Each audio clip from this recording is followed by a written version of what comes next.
Welcome the Pakistani family reaction. तो कैसे हैं आप सब? मेरा नाम आजाद है यार। आज का वीडियो बहुत ही ज्यादा मस्त होने वाला है भाई साहब।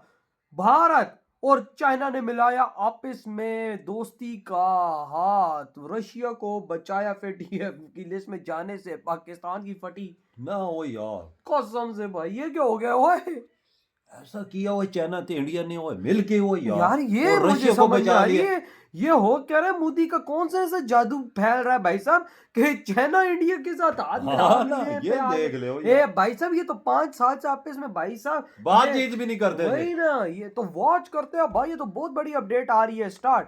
दोस्तों, भारत और चीन ने साथ में मिलकर अमेरिका और वेस्टर्न देश साथ ही यूक्रेन की कोशिशों पर पानी फेर दिया, क्योंकि इन दोनों देशों ने ब्लॉक कर दिया रूस को एफएटीएफ की ब्लैकलिस्ट में जाने से। इस खबर के बारे में आगे बात करेंगे। इसके अलावा एक और बेहद इंपॉर्टेंट खबर निकलकर सामने आ रही है, जो कि रूस से है, जिसने भारत को अपने बेहद खतरनाक बॉम्बर का ऑफर दिया है। इन दोनों खबरों के बारे में इस वीडियो में डिटेल में बात करेंगे, इसीलिए वीडियो को अंत तक जरूर देखिएगा। साथ ही अगर आपको डिफेंस और वर्ल्ड अफेयर से जुड़ी वीडियोस पसंद है तो नीचे दिए गए सब्सक्राइब बटन को प्रेस कर बेल आइकन को जरूर दबा ले, जिससे हमारी डेली ऐसी वीडियो आप तक सबसे पहले पहुंच सके। तो चलिए शुरू करते हैं इस वीडियो को। दरअसल ब्रिक्स समिट से पहले रूस की तरफ से पूरी कोशिश की गई भारत और चीन को साथ में लाने की, और रूसी विदेश मंत्री सर्गेई लेवरोव की तरफ से कहा भी गया था कि आरआईसी यानी कि रूस, इंडिया और चीन का ये संगठन अभी भी एक्टिव है। साथ ही उन्होंने जोर दिया था कि अगर हम तीनों देश साथ में मिलकर काम करें तो वेस्टर्न देश की किसी भी साजिश को नाकाम कर सकते हैं। और रूस की ये कोशिश रंग भी लाई जब भारत और चीन के राष्ट्रीय अध्यक्षों की मुलाकात रूस में हुई, और इस मुलाकात के तुरंत बाद ही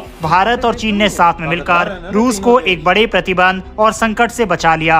सबसे पहले आप रेफरेंस के लिए स्क्रीन पर नव भारत टाइम्स का आर्टिकल देख सकते हैं, जिसमें लिखा हुआ है कि एफएटीएफ की ब्लैकलिस्ट में शामिल नहीं होगा रूस। भारत चाइना ने फेल किया जेलेंस्की का प्लान। दरअसल रूस को एफएटीएफ की ब्लैकलिस्ट में शामिल करवाने का यूक्रेन का प्लान एक बार फिर फेल हो गया। यूक्रेन ने अपने पश्चिमी दोस्तों की मदद से रूस को मनी लॉन्ड्रिंग संबंधी नीतियों को लेकर अंतर्राष्ट्रीय प्रतिबंध सूची में शामिल करने की कोशिश की थी। इस कोशिश को भारत, चीन, सऊदी अरब और अफ्रीका सहित कई देशों ने नाकाम कर दिया। इन देशों ने रूस का साथ दिया और यूक्रेन के प्रतिबंध लगाने की मांग को खारिज कर दिया। पेरिस में अंतर्राष्ट्रीय वित्तीय अपराध निगरानी संस्था एफएटीएफ में इस सप्ताह हुई चर्चाओं की जानकारी रखने वाले लोगों ने बताया कि ब्राजील भी इस समूह में शामिल था, जिसने प्रस्ताव को खारिज कर दिया। और ये भी खबर सामने आ रही है कि रूस को बाहर करने के यूक्रेन के प्रस्ताव को और सबूत जुटाने के लिए टाल दिया गया। एफएटीएफ के सदस्य देशों में ब्रिटेन, फ्रांस, जर्मनी, संयुक्त राज्य अमेरिका समेत दुनिया के कई अन्य प्रमुख अर्थव्यवस्थाएं भी शामिल है। और कुल मिलाकर देखें तो वेस्टर्न देशों की कोशिशों पर ब्रिक्स देशों ने पानी फेर दिया, क्योंकि अगर हम ब्रिक्स देशों में देखें तो भारत, चाइना, ब्राजील, अफ्रीका शामिल है, जबकि सऊदी भी इसमें जल्दी शामिल हो जाएगा। और इन्हीं देशों ने वेस्टर्न देशों के इस प्रस्ताव को रिजेक्ट किया है। सऊदी अभी ऑफिशियली इसमें शामिल नहीं हुआ है, लेकिन पार्टिसिपेट इस बार की मीटिंग में उसने भी किया था। आपको बता दें कि यूक्रेन की सरकार ने रूस को ब्लैकलिस्ट करने के पीछे कई तर्क एफएटीएफ में दिए थे, जिसमें कहा गया था कि रूस अंतर्राष्ट्रीय वित्तीय प्रणाली के लिए खतरा है। इतना ही नहीं, रूस के एफएटीएफ में ब्लैकलिस्ट हुए देश जिसमें ईरान और नॉर्थ कोरिया शामिल है, उसके साथ गहरे संबंध है। साथ ही रूस 3 सालों से उसकी जमीन पर कब्जा करके बैठा है। ये सभी तर्क यूक्रेन ने दिया, जिसका समर्थन पश्चिमी देशों ने किया, लेकिन यूक्रेन की मांगों को और प्रस्ताव को भारत, चीन जैसे देशों ने गिरा दिया। इस खबर के ऊपर अपनी राय कमेंट बॉक्स में लिखकर बताइएगा। बढ़ते हमारी अगली खबर की तरफ, जो कि अगेन रूस से ही निकलकर सामने आ रही है। दरअसल रूस ने तकरीबन 20 साल पहले अपने TU-22 M3 बॉम्बर का भारत को ऑफर दिया था, लेकिन उस समय इसकी लागत और इसे मॉडर्नाइज बनाने के लिए लगने वाले खर्च की वजह से ये डील नहीं हो पाई थी। अब रूस ने अपने सबसे अत्याधुनिक TU-160M बॉम्बर विमान का भारत को ऑफर दिया है। TU-160M, जिसे व्हाइट स्वान के नाम से भी जाना जाता है, रूस का एक बहुत ही शक्तिशाली रणनीतिक बम वर्षक विमान है। इसे आधुनिक तकनीक और एडवांस नेविगेशन सिस्टम से लैस किया गया है, और इसकी मारक क्षमता अपने पुराने मॉडल से 60% तक अधिक है। हर TU-160M विमान करीब $163 मिलियन की कीमत का है, और ये 12 लंबी दूरी की क्रूज मिसाइलें या फिर न्यूक्लियर मिसाइलें ले जाने में सक्षम है, जो इसे एक बहुआयामी ताकत बनाती है। वहीं अगर भारत इस विमान को अपने बेड़े में शामिल करता है तो ये इंडो पैसिफिक क्षेत्र में एक बड़ी रणनीतिक बढ़त दे सकता है। इससे भारत को न सिर्फ एक ताकतवर डीप स्ट्राइक क्षमता मिलेगी, बल्कि इसका लंबा रेंज इसे एक बड़ी सैन्य ताकत के रूप में भी स्थापित करेगा, ऐसा कहना है रशियन मीडिया का।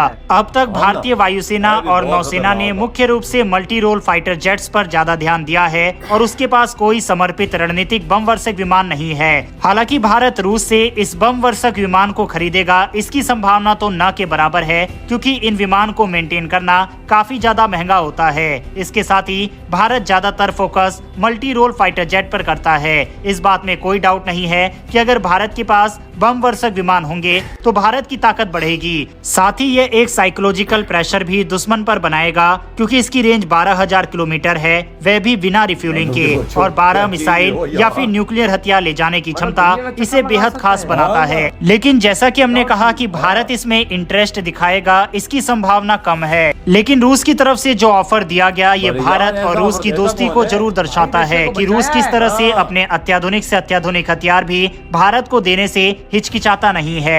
फिर चाहे ब्रह्मोस जैसी दुनिया की सबसे तेज सुपरसोनिक मिसाइल हो या फिर S-400 जैसा दुनिया का सबसे बेहतरीन डिफेंस सिस्टम। इतना ही नहीं, रूस ने अपने Su-57 तक का ऑफर भारत को दिया था और अब अपने अत्याधुनिक बॉम्बर का भी ऑफर भारत को दे रहा है, जो कि भारत और रूस की दोस्ती को दर्शाता है। भारत और रूस की इस इधर हुई ये वीडियो खत्म। भाई साहब, मैंने आज जिंदगी में पहली दफा देखा है कि भाई साहब इंडिया और चाइना एक प्लेटफॉर्म पर आ चुके हैं यार, रशिया को बचा लिया। देख ले ओ भाई साहब, अमेरिका यूक्रेन इतने गंदे सबूत पैदा भेजे हैं भाई, उसके बावजूद भाई इंडिया और भाई साहब चाइना ने आपस में हाथ मिलाया और भाई बचा लिया।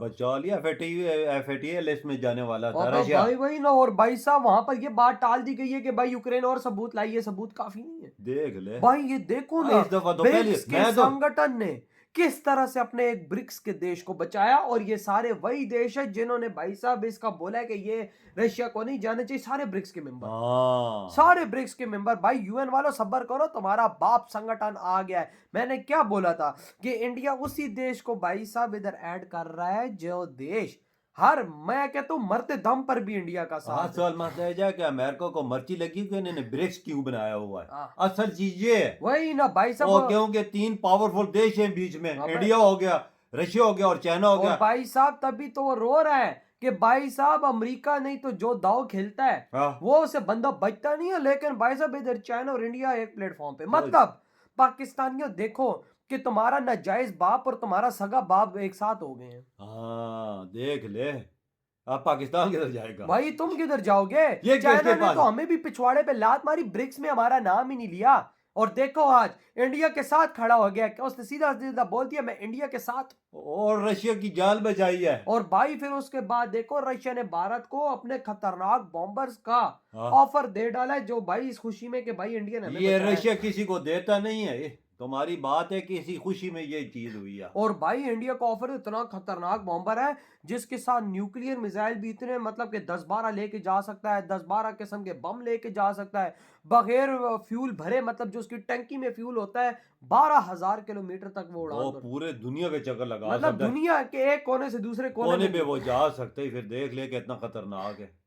ये ऑफर देना हर मुल्क को कोई नहीं देता। ओ भाई साहब, ये इंडिया को दिया है खुशी में, देख लो।